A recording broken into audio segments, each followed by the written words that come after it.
میرے استاد اللہ تعالیٰ ان کی مغفرت فرمائے، شیخ الحدیث نیو ٹاؤن کے بنوری ٹاؤن کے نظام الدین شامزئی صاحب، کچھ لوگ جانتے ہوں گے کچھ لوگ نہیں جانتے ہوں گے.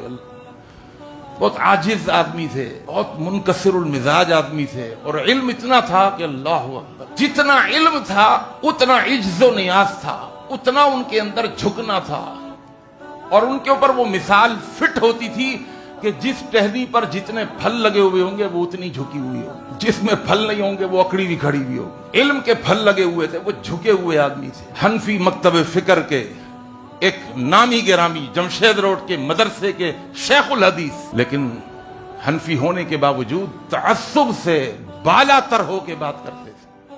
5 انگلیاں تو برابر نہیں ہے نا. اللہ اکبر. مجھے یاد ہے کہ جب دورہ حدیث کے اندر آخری کلاس میں، جب کیونکہ میں اہل حدیث تھا، میرے کلاس فیلو مجھے غیر مقلد کہہ کے تنگ کرتے تھے. تو سورہ فاتحہ کے مسئلے میں وہ ہماری جوانی کا زمانہ نہیں تھا، وہ نوجوانی کا زمانہ تھا.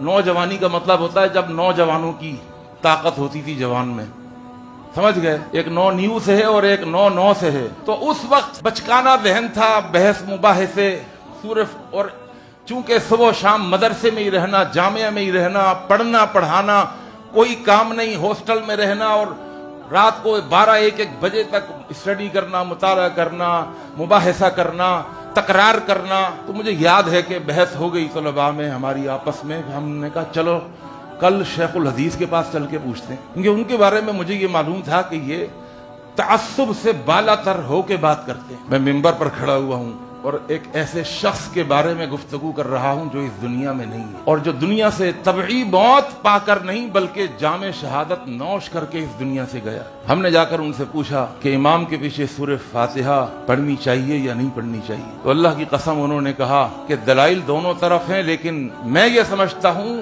شیخ الحدیث ہیں، احتیاط کا تقاضا یہ ہے کہ امام کے پیچھے حنفیوں کو بھی سورہ فاتحہ پڑھ لینی چاہیے، اس لیے کہ میں خود امام کے پیچھے سورہ فاتحہ پڑھتا ہوں. میں حیران رہ گیا ان کی بات سن کر. جو میرے کلاس فیلوز تھے وہ انگوش بدندہ رہ گئے کہ یہ کیا کہہ رہے ہیں. کیونکہ جو اللہ والا ہوتا ہے نا وہ کسی سے نہیں ڈرتا کہ مجھے مدرسے سے نکال دیں گے، جامعہ سے نکال دیں گے، میں اگر ایسی بات کر دوں گا نکال دے تو اللہ والے آدمی تھے. بہرحال اللہ کے رسول صلی اللہ علیہ وسلم کا حکم یہ ہے کہ امام کے پیچھے اگر ہو تب بھی سورہ فاتحہ پڑھو، اس لیے کہ اس کے بغیر نماز نہیں ہوتی. ہاں جب امام سورہ فاتحہ کی تلاوت کر لے اور اب قرآن مجید کی تلاوت شروع کرے تو خاموش ہو جاؤ. حکم یہ ہے.